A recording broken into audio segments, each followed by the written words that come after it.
আসসালামু আলাইকুম, স্বাগতম জানাচ্ছি বিবিসি নিউজ আন্তর্জাতিক সংবাদে।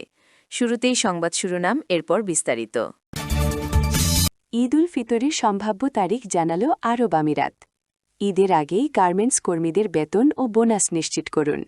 এবার ঈদে কতদিনের ছুটি পাবেন সরকারি বেসরকারি চাকরিজীবীরা? ঈদের বিশেষ ট্রেন কখন কোনটা ছাড়বে?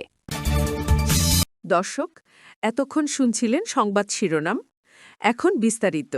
আপনি যদি ইসরায়েলের ধ্বংস চান এবং মুসলিমদের পাশে থাকেন, তাহলে ভিডিওতে লাইক করে চ্যানেলটি অবশ্যই সাবস্ক্রাইব করে দিবেন এবং আপনার মূল্যবান মতামত অবশ্যই কমেন্টে লিখে জানিয়ে দিবেন। এখন বিস্তারিত। ঈদ উল ফিতরের সম্ভাব্য তারিখ জানাল আরব আমিরাত। চলতি বছর পবিত্র রমজান পূর্ণ ৩০ দিনের হওয়ার সম্ভাবনা রয়েছে। সংযুক্ত আরব আমিরাতে আগামী ২০ মার্চ শুক্রবার ঈদ উল ফিতর পালিত হতে পারে। খবর গালফ নিউজের। এমিরেটস অ্যাস্ট্রোনমিক্যাল সোসাইটির পরিচালনা পর্ষদের চেয়ারম্যান ইব্রাহিম আল জারওয়ান বলেন, আগামী ১৮ মার্চ বুধবার আকাশে চাঁদ দৃশ্যমান হবে না, ফলে পরদিন নতুন মাস শুরু হওয়ার সম্ভাবনা খুবই কম। তিনি আরও বলেন, আগামী ১৯ মার্চ বৃহস্পতিবার সংযুক্ত আরব আমিরাতের স্থানীয় সময় ভোর ৫টা ২৩ শাওয়াল মাসের সূচনাসূচক চাঁদের জন্ম হবে। ওই দিন সূর্যাস্তের পর প্রায় ২৯ মিনিট চাঁদ দিগন্তের ওপরে অবস্থান করতে পারে। আবহাওয়া ও দৃশ্যমানতা অনুকূলে থাকলে এ সময় চাঁদ দেখা যাওয়ার সম্ভাবনা থাকবে। আল জারওয়ান আশা প্রকাশ করেন, জ্যোতির্বৈজ্ঞানিক এই নির্দেশনার ভিত্তিতে চলতি বছর অধিকাংশ ইসলামী দেশ রমজান সমাপ্তি ও শাওয়াল শুরুর বিষয়ে একই ধরনের সিদ্ধান্তে পৌঁছাবে। ঈদের আগে গার্মেন্টস কর্মীদের বেতন বোনাস নিশ্চিত করুন।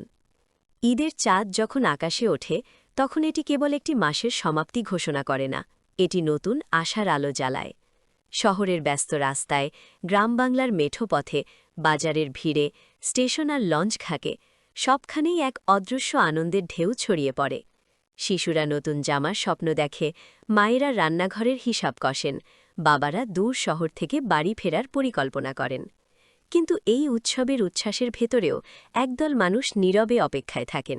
তারা হলেন আমাদের গার্মেন্টস কর্মীরা। তাদের ঈদের আনন্দ নির্ভর করে একটি নির্দিষ্ট দিনে বেতন ও বোনাস হাতে পাওয়ার ওপর। সেই টাকা না এলে উৎসবের আলো নিভে যায়, হাসির জায়গায় ভর করে দুশ্চিন্তা। বাংলাদেশের তৈরি পোশাক শিল্প আমাদের অর্থনীতির প্রাণভোমরা। বৈদেশিক মুদ্রা আয়ের প্রধান উৎস, লাখো পরিবারের জীবিকার ভিত্তি। এই শিল্পের প্রতিনিধিত্ব করে বিজিএমইএ। কিন্তু প্রতি বছর ঈদের আগে আমরা একটি পুনরাবৃত্ত দৃশ্য দেখি।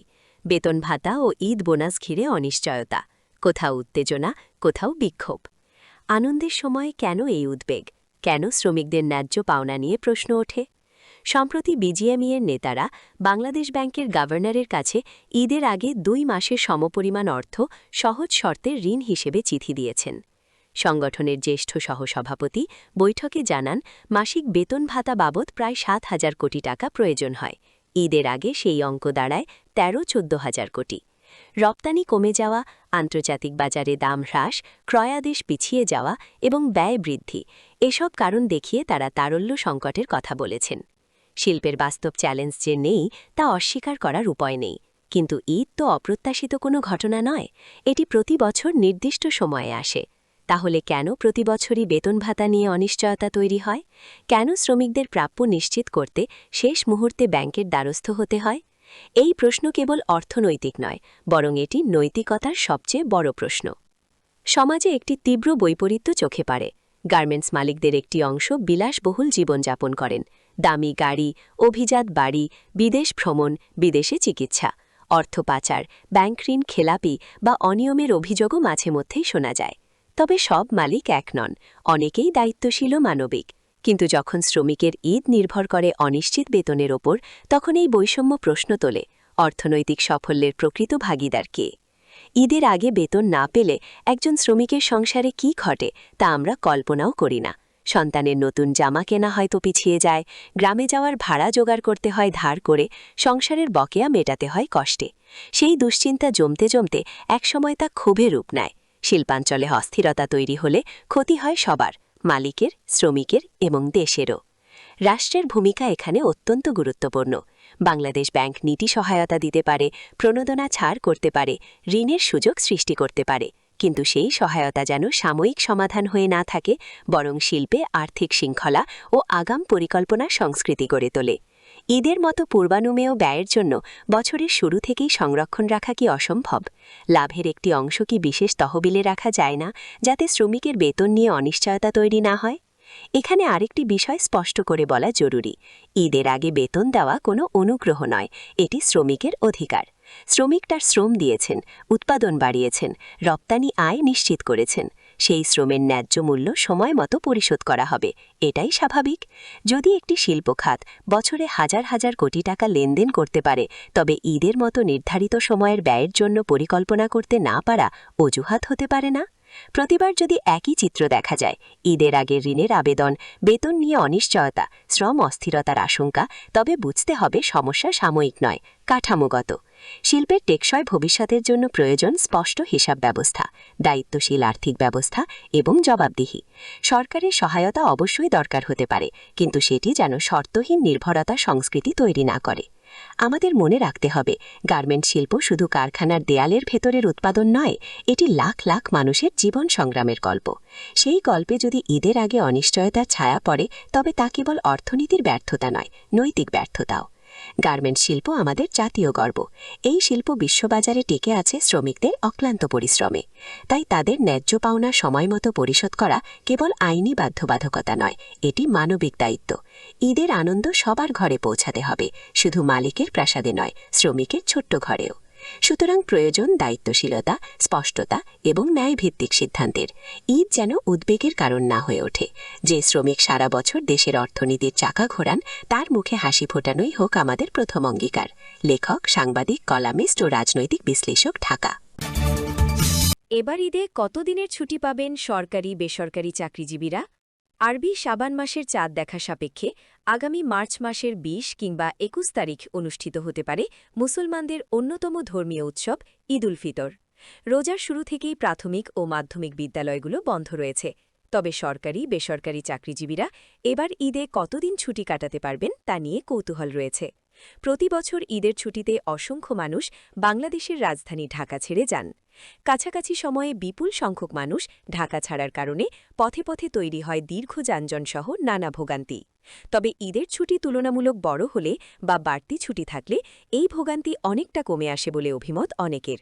যে কারণে সাম্প্রতিক বছরগুলোয় সরকারের পক্ষ থেকে নির্বাহী আদেশে বাড়তি ছুটিও ঘোষণা করতে দেখা গেছে। এবারও ঈদে চাকরিজীবীরা কতদিন ছুটি পাবেন তা নিয়ে আগ্রহ রয়েছে। বাংলাদেশ সরকার অনুমোদিত ছুটির তালিকা অনুযায়ী ২০২৬ সালে ঈদ উল ফিতরের সরকারি ছুটি মোট ৫ দিন নির্ধারণ করা হয়েছে। তবে ঈদের ছুটি শুরুর একদিন আগে শবে কদরের ছুটি ও ২ দিন পরে ২৬শে মার্চ স্বাধীনতা দিবসের ছুটি থাকায় মোট ছুটি কোনোভাবে বাড়বে কিনা তা নিয়ে প্রশ্ন বা কৌতূহল আছে অনেকের মধ্যে। এবারের ঈদের ছুটি কতদিন? গত ১৮ ফেব্রুয়ারি বাংলাদেশের রমজান মাসের চাঁদ দেখা গেছে। পরদিন ১৯ ফেব্রুয়ারি থেকে প্রথম রোজা শুরু হয় বাংলাদেশে। আরবি মাস চাঁদ দেখার ওপর নির্ভরশীল। এবছর যদি মার্চ মাসের ২০ তারিখ হিজরি শাবান মাসের অর্থাৎ ঈদ উল ফিতরের চাঁদ দেখা যায়, তাহলে ২১শে মার্চ অনুষ্ঠিত হবে ঈদ উল ফিতর। আর যদি রমজান মাসের ৩০ দিন পূর্ণ হয়, তাহলে সেক্ষেত্রে আরও একদিন পর অর্থাৎ ২২শে মার্চ ঈদ উল ফিতর অনুষ্ঠিত হবে। এবছর বাংলাদেশ সরকারের অনুমোদিত ছুটির তালিকা অনুযায়ী ২০২৬ সালে ঈদ উল ফিতরের সরকারি ছুটি মোট ৫ দিন নির্ধারণ করা হয়েছে। ২১শে মার্চ ঈদ উল ফিতরের সম্ভাব্য তারিখ হিসেব করে সরকারিভাবে ১৯শে মার্চ বৃহস্পতিবার থেকে সোমবার ২৩শে মার্চ পর্যন্ত ঈদের ছুটি ঘোষণা করা হয়েছে। ২৭শে রমজান শবে কদরের দিন সব সময় সরকারি ছুটি থাকে। এবছর ১৭ই মার্চ মঙ্গলবার শবে কদরের বন্ধ আগে থেকেই নির্ধারিত রয়েছে। পরদিন ১৮ই মার্চ বুধবার সাধারণ কর্মদিবস। ১৯শে মার্চ ২৯শে রোজা থেকেই শুরু হচ্ছে ৫ দিনের ঈদের সরকারি ছুটি। এই ছুটি শেষ হবে ২৩শে মার্চ সোমবার। এরপর ২৪ ও ২৫শে মার্চ ২ দিন অফিস আদালত খোলা থাকবে। তবে ২৬শে মার্চ বৃহস্পতিবার বাংলাদেশের স্বাধীনতা দিবসের ছুটি রয়েছে। পরের ২ দিন শুক্র ও শনিবার সাপ্তাহিক ছুটির দিন। সেই হিসেবে সরকারি চাকরিজীবীরা ২৪ ও ২৫শে মার্চ ২ দিনের নৈমিত্তিক ছুটি নিলে ১৯শে মার্চ থেকে ২৮শে মার্চ পর্যন্ত টানা ১০ দিনের ছুটি কাটানোর সুযোগ পেতে পারেন। আবার ১৮ই মার্চ একদিনের বাড়তি ছুটি নিলে শবে কদর থেকেই এই ছুটি উপভোগ করার সুযোগ রয়েছে সরকারি চাকরিজীবীদের। সরকার ঘোষিত ছুটিতে বেসরকারি অনেক প্রতিষ্ঠানই বন্ধ থাকে, তবে এ ধরনের প্রতিষ্ঠানের ক্ষেত্রে সংশ্লিষ্ট প্রতিষ্ঠানের কর্তৃপক্ষই মূলত ছুটি নির্ধারণ করে থাকে। আগেই ছুটি হয়েছে শিক্ষা প্রতিষ্ঠান। এবছরের রোজার শুরু থেকেই বন্ধ রয়েছে স্কুল, কলেজ এবং মাদ্রাসাগুলো। কলেজের ছুটির তালিকা ও বর্ষপঞ্জি অনুযায়ী 18 ফেব্রুয়ারি বুধবার থেকে রমজান উপলক্ষে ছুটি শুরু হয়। রোজার আগের দিন থেকে এই ছুটি শুরু হয়ে বন্ধ থাকবে আগামী 29 মার্চ পর্যন্ত। শিক্ষা মন্ত্রণালয়ের 2026 সালের সরকারি বেসরকারি কলেজের ছুটির তালিকায় এই ছুটির বিষয়টি ঘোষণা করা হয়েছে।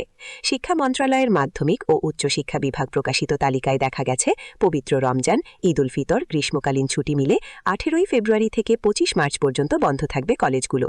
এছাড়া স্বাধীনতা ও জাতীয় দিবসে 26 মার্চ একদিনের ছুটি রয়েছে। এরপরে 2 দিন শুক্র ও শনিবার সাপ্তাহিক ছুটি। সেই হিসেবে 29 মার্চ রবিবার থেকে খুলবে কলেজগুলো। চলতি শিক্ষাবর্ষে রমজান উপলক্ষে মাদ্রাসাগুলোয় 15 ফেব্রুয়ারি থেকে অর্থাৎ রমজান শুরুর আগে থেকে ছুটি শুরু হলেও মাধ্যমিক পর্যায়ের স্কুলগুলোতে এবার 15 রমজান অর্থাৎ 7 মার্চ পর্যন্ত নিয়মিত ক্লাস চালু রাখার সিদ্ধান্ত নেওয়া হয়েছিল। কিন্তু এটি বৈষম্যমূলক দাবি করে রমজানের শুরু থেকেই শিক্ষার্থীদের ছুটি নিশ্চিত করতে জনস্বার্থে হাইকোর্টে রিট আবেদন করেছিলেন সুপ্রিম কোর্টের একজন আইনজীবী। ফেব্রুয়ারির মাঝামাঝি হাইকোর্ট বেঞ্চে রিট আবেদনের শুনানিতে রোজায় সরকারি বেসরকারি মাধ্যমিক ও নিম্ন মাধ্যমিক স্কুল বন্ধ রাখার আদেশ দেয়। তবে আদালতের এই আদেশের বিরুদ্ধে রাষ্ট্রপক্ষ চেম্বার জজ আদালতে আবেদন করলে হাইকোর্টের সেই আদেশটি স্থগিত করে দেওয়া হয়। এর ফলে ছুটি নিয়ে আগের সিদ্ধান্তেই বহাল থাকে। রোজার শুরু থেকেই বন্ধ থাকে সারা দেশে স্কুলগুলো, যেই ছুটি শেষ হবে মার্চের শেষে। ঈদের ছুটি বাড়ানো হয়েছে আগেও। বাংলাদেশে ঈদ উল ফিতর ও ঈদ উল আজহা এই 2 ঈদেই 3 দিন করে সরকারি ছুটির চল ছিল। ঈদের আগের দিন, ঈদের দিন ও তার পরদিন ছুটি থাকত। মূলত ঈদের ছুটি শুরুর পরপরই বিপুল সংখ্যক মানুষ বাড়ি ফেরার জন্য বের হলে রেল স্টেশন, বাস ও লঞ্চ টার্মিনালগুলোতে অতিরিক্ত চাপ তৈরি হতে দেখা। ঘণ্টার পর ঘণ্টা যাত্রাপথে বসে থাকতে হয়েছে মানুষকে। বিশেষ করে ঢাকার আশপাশের মহাসড়কে তৈরি হয় দীর্ঘ যানজট। তবে সাম্প্রতিক বছরগুলোয় ঈদের সময় রাস্তায় মানুষের ভোগান্তি লাঘবের কথা মাথায় রেখে ছুটি বাড়ানোর উদ্যোগ নিতে দেখা গেছে সরকারকে। 2023 সালে তৎকালীন আওয়ামী লীগ সরকার শবে কদরের ছুটির পর নির্বাহী আদেশে একদিন ছুটি ঘোষণা করে, যার ফলে ঈদ উল ফিতরে মোট ছুটি দাঁড়ায় 5 দিন। আওয়ামী লীগ ক্ষমতাচ্যুত হবার পরে অন্তর্বর্তী সরকারের আমলে ঈদ উল ফিতরের ছুটি বাড়িয়ে 5 দিন করা হয়। তবে গত বছর ঈদ উল ফিতরে 5 দিন ছুটি ঘোষণার পর আবার নির্বাহী আদেশে আরও একদিনের বাড়তি ছুটি ঘোষণা করা হয়েছিল। গত বছর ঈদে দেখা গেছে লম্বা ছুটি থাকায় অন্যান্য বছরের তুলনায় কিছুটা স্বস্তিতে বাড়ি ফিরতে পেরেছেন অনেকে। গত 19 ফেব্রুয়ারি সড়ক পরিবহন ও যোগাযোগ মন্ত্রী শেখ রবিউল আলম সাংবাদিকদের ব্রিফ করার সময় ঈদের ছুটি প্রসঙ্গে বলেন, ছুটি ছোট হয়ে গেলে চাপ নেওয়াটা একটু কঠিন হয়ে যায়। গতবার ছুটি বড় ছিল, এতে একটা সুবিধা পাওয়া গেছে। এবার আমরা সিদ্ধান্ত নিয়েছি যে ওই প্রক্রিয়াটা অনুসরণ করব। পাশাপাশি নতুন করে আর কি প্রক্রিয়া গ্রহণ করলে ভোগান্তি কমবে সেটা ঠিক করা হবে। ঈদের বিশেষ ট্রেন কখন কোনটা ছাড়বে? আসন্ন ঈদ উল ফিতর উদযাপন ও ছুটি উপলক্ষে ঘরমুখী যাত্রীদের নিরাপদ ও স্বস্তিদায়ক যাত্রা নিশ্চিত করতে নিয়মিত ট্রেনের পাশাপাশি 5 জোড়া বিশেষ ট্রেন চালানোর সিদ্ধান্ত নিয়েছে বাংলাদেশ রেলওয়ে। বুধবার 25 ফেব্রুয়ারি সরকারি এক তথ্য বিবরণীতে জানানো হয়, নির্ধারিত সময়সূচি অনুযায়ী বিশেষ ট্রেনগুলো বিভিন্ন গুরুত্বপূর্ণ রুটে চলাচল করবে। সময়সূচি অনুযায়ী চট্টগ্রাম চাঁদপুর চট্টগ্রাম রুটে চলবে চাঁদপুর ঈদ স্পেশাল 1 ও 2। চাঁদপুর ঈদ স্পেশাল 1 চট্টগ্রাম থেকে 3টা 30 মিনিটে ছেড়ে 8টা 20 মিনিটে চাঁদপুর পৌঁছাবে। চাঁদপুর ঈদ স্পেশাল 2 চাঁদপুর থেকে 4টায় ছেড়ে 8টা 50 মিনিটে চট্টগ্রাম পৌঁছাবে। ঢাকা দেওয়ানগঞ্জ ঢাকা রুটে তিস্তা স্পেশাল 3 ও 4 চলবে। তিস্তা স্পেশাল 3 ঢাকা থেকে 9টা 30 মিনিটে ছেড়ে 3টা 30 মিনিটে দেওয়ানগঞ্জ পৌঁছাবে। তিস্তা স্পেশাল 4 দেওয়ানগঞ্জ থেকে 4টা 30 মিনিটে ছেড়ে 10টা 15 মিনিটে ঢাকায় পৌঁছাবে। ভৈরববাজার কিশোরগঞ্জ ভৈরববাজার রুটে শোলাকিয়া ঈদ স্পেশাল 5 ও 6 চলবে। স্পেশাল 5 ভৈরববাজার থেকে 6টায় ছেড়ে 8টায় কিশোরগঞ্জ পৌঁছাবে। স্পেশাল 6 কিশোরগঞ্জ থেকে 12টায় ছেড়ে 2টায় ভৈরববাজার পৌঁছাবে। ময়মনসিংহ কিশোরগঞ্জ ময়মনসিংহ রুটে শোলাকিয়া ঈদ স্পেশাল 7 ও 8 চলবে। স্পেশাল 7 ময়মনসিংহ থেকে 5টা 45 মিনিটে ছেড়ে 8টা 30 মিনিটে কিশোরগঞ্জ পৌঁছাবে। স্পেশাল 8 কিশোরগঞ্জ থেকে 12টায় ছেড়ে 3টায় ময়মনসিংহ পৌঁছাবে। জয়দেবপুর পার্বতীপুর জয়দেবপুর রুটে পার্বতীপুর ঈদ স্পেশাল 9 ও 10 চলবে। স্পেশাল 9 জয়দেবপুর থেকে 7টায় ছেড়ে 2টা 30 মিনিটে পার্বতীপুর পৌঁছাবে। স্পেশাল 10 পার্বতীপুর থেকে 8টা 15 মিনিটে ছেড়ে 2টা 20 মিনিটে জয়দেবপুর পৌঁছাবে। ঈদের পর পার্বতীপুর স্পেশাল 9 জয়দেবপুর থেকে 8টা 15 মিনিটে ছেড়ে 2টা 50 মিনিটে পার্বতীপুর পৌঁছাবে। আর স্পেশাল 10 পার্বতীপুর থেকে 10টা 20 মিনিটে ছেড়ে 5টা 45 মিনিটে জয়দেবপুর পৌঁছাবে। ঈদে বিশেষ এই ট্রেন পরিচালনার ফলে ঈদযাত্রায় অতিরিক্ত যাত্রীচাপ অনেকটাই কমবে বলে আশা করছে রেলওয়ে কর্তৃপক্ষ।